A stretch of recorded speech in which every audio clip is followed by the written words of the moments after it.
दोस्तों, जम्मू कश्मीर और हरियाणा में चुनाव चल रहा था। जी हाँ दोस्तों, लेकिन हरियाणा में बीजेपी जीत गई। हालांकि एग्जिट पोल में तो दिखाया जा रहा था कि बीजेपी जीतेगी नहीं, वो कहीं ना कहीं कांग्रेस को ही बताया जा रहा था कि कांग्रेस आगे है। उसी तरह से जम्मू कश्मीर में भी ये दिखाया जा रहा था कि बीजेपी की जीत नहीं होगी। हालांकि ऐसा हुआ भी, बीजेपी वहाँ नहीं जीती, वहाँ जीती है उमर अब्दुल्ला की सरकार। लेकिन क्या आपको पता है कि उमर अब्दुल्ला की सरकार ने वहाँ जम्मू कश्मीरियों से, यानी कि सो कॉल्ड जम्मू कश्मीर के लोग, क्योंकि जम्मू कश्मीर तो भाई कश्मीरी पंडितों का है, लेकिन वहाँ रह रहे मुसलमानों ने आखिर उमर अब्दुल्ला को वोट दिया तो दिया क्यों? क्योंकि उमर अब्दुल्ला ने उनसे ये वादा किया कि वो फिर से जम्मू कश्मीर में धारा 370 और 35A बहाल करेंगे। जम्मू कश्मीर को फिर से भारत से एक अलग राज्य का दर्जा दिलवाएंगे, यानी कि वो पूरी तरह से भारत से अलग हो जाएगा, यानी एक भारत के अंतर्गत नहीं, भारत से परे देश बना दिया जाएगा। और जम्मू कश्मीर वो फिर से पूरी तरह से मुस्लिम राष्ट्र बना देंगे। इसी वादे पे जम्मू कश्मीर के मुस्लिम समाज ने जम्मू कश्मीर में उन्हें जिता दिया है और वहाँ अब वो शपथ ग्रहण करने वाले हैं। लेकिन आखिर ऐसा हुआ क्या कि जम्मू कश्मीर में उन्हें शपथ लेते ही उन्हें अपने पद से इस्तीफ़ा देना पड़ेगा। यहाँ पे बात हम कर रहे हैं मोदी सरकार की पावर की। मोदी सरकार ने हाल में ही ये एक बड़ा खेल खेल दिया है, जिससे कि उमर अब्दुल्ला चाह कर भी वहाँ कोई कार्य नहीं कर पाएंगे। अरे वो अपने पद पे भी नहीं रह पाएंगे। 72 घंटे में ही मोदी सरकार खेल पलट देगी। आखिर कहानी क्या है, जरा गौर से सुनिएगा। भारत के इतिहास में ऐसा पहली बार होगा कि मुख्यमंत्री को शपथ के 72 घंटे भीतर ही इस्तीफ़ा देना पड़ेगा। कश्मीर में बेशक बीजेपी दूसरी बड़ी पार्टी बनी है, लेकिन हिंदू सीएम बनाने का सपना अभी भी साकार हो सकता है। अमित शाह नरेंद्र मोदी को कश्मीर में हिंदू सीएम का तोहफा भेंट करना चाहते हैं। वे काम भारत का कोई प्रधानमंत्री नहीं कर पाया। इसकी आधारशिला 2 साल पहले ही रख दी गई थी, जब नरेंद्र मोदी और अमित शाह को पता था कि कश्मीर में हारेंगे वो, तो वो वहाँ चुनाव करवाएं ही क्यों? इस सवाल का जवाब आपको तब मिलेगा जब आप शाह की कश्मीर में नई क्रोनोलॉजी को समझेंगे। जब महाराष्ट्र में साल 1980 में अब्दुल रहमान अंतुले 2 साल के लिए सीएम बन सकते हैं, तो फिर कश्मीर में कोई गद्दाधारी नेता हिंदू सीएम क्यों नहीं बन सकता? तो सबसे पहले आपको समझाते हैं कश्मीर में शाह का मैजिक कौन सा है, जो राजनीतिक मिथक के सारे रिकॉर्ड तोड़ देता है। इधर शपथ लेंगे उमर अब्दुल्ला, उधर सिन्हा लेंगे इस्तीफ़ा। शपथ लेते ही 72 घंटों में क्यों गिर जाएगी सरकार? राहुल गांधी को सबसे बड़ी चोट पहुंचाने की तैयारी है। कश्मीर में शाह का खेल देखकर बिखर जाएगी राहुल गांधी की परिवार।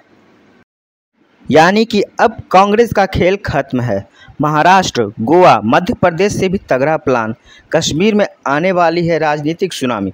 हिंदू सीएम का नाम फाइनल है। सबसे पहले आपको समझाते हैं कश्मीर में शाह का मैजिक कौन सा है, जो राजनीतिक के सारे रिकॉर्ड तोड़ देगा। कश्मीर में कैसे हिंदू सीएम बन सकती है बीजेपी? जम्मू कश्मीर में किसी भी पार्टी को पूर्ण बहुमत नहीं मिला। सबसे ज़्यादा 42 सीटें नेशनल कॉन्फ्रेंस को मिली, यानी पूर्ण बहुमत में 4 सीटें कम है। 6 सीटें कांग्रेस को मिली है, यानी 42 और 6 48 सीटें होती है, जबकि बीजेपी के पास 29 सीटें हैं। उसके बावजूद बिना उमर अब्दुल्ला की पार्टी तोड़े बीजेपी 50 विधायकों को साथ ला सकती है और अपनी सरकार में उसे गठित भी कर सकती है। जी हाँ दोस्तों, आप बिल्कुल सही सुन रहे हैं। कांग्रेस को सिर्फ 6 सीटें मिली है, पीडीपी को 3 और आम आदमी पार्टी को 1 सीट, जबकि कुल 7 निर्दलीय उम्मीदवारों ने चुनाव जीता है, जिसमें 3 हिंदू विधायक है। अब अमित शाह अपना खेल जब शुरू करते हैं तो विरोधी खिलाड़ी मैदान छोड़कर भाग जाते हैं। वैसे ही बीजेपी को जम्मू कश्मीर में सरकार बनाने का इससे बढ़िया मौका कभी नहीं मिलेगा। राजनीतिक समीकरण यही दावा करते हैं कि चाणक्य नीति, साम दाम दंड भेद सभी ढंग से बीजेपी जम्मू कश्मीर में बहुत ही जल्द एक हिंदू सरकार बनाएगी। अमित शाह कांग्रेस के विधायकों को नहीं तोड़ना चाहेंगे क्योंकि बीजेपी के पास 29 विधायक हैं, 3 पीडीपी यानी महबूबा मुफ्ती की पार्टी के विधायक हैं जो अमित शाह के संपर्क में है और 7 निर्दलीय विधायक भी बीजेपी के संपर्क में हैं, जिनमें 3 हिंदू विधायकों ने अपना इशारा भी दे दिया है। यानी 29 प्लस 3 पीडीपी प्लस 3 और 7 निर्दलीय यानी 39 की संख्या हो जाती है। 39 बहुमत से बहुत कम है, तो फिर बीजेपी क्या करेगी? एक सीट आम आदमी पार्टी की है जो बीजेपी में शामिल हो जाएंगे। दल बदल कानून नहीं लागू होगा। अब बीजेपी की कुल संख्या होगी 40। अब सरकार बनाने के लिए बीजेपी को सिर्फ चाहिए 6 विधायक और बीजेपी के पास कुल 3 रास्ते खुले, जिसमें से एक रास्ता भी अगर बीजेपी चुनती है तो कश्मीर में हिंदू सीएम पक्का बनेगा। 1984 में राजीव गांधी ने एक दल बदल कानून बनाया था जिसमें किसी भी पार्टी के विधायक टूटेंगे तो उनके पास पूरी संख्या होनी चाहिए। और 1 साल में पहले भी कांग्रेस को हिमाचल में ऐसे ही साथ हुआ था।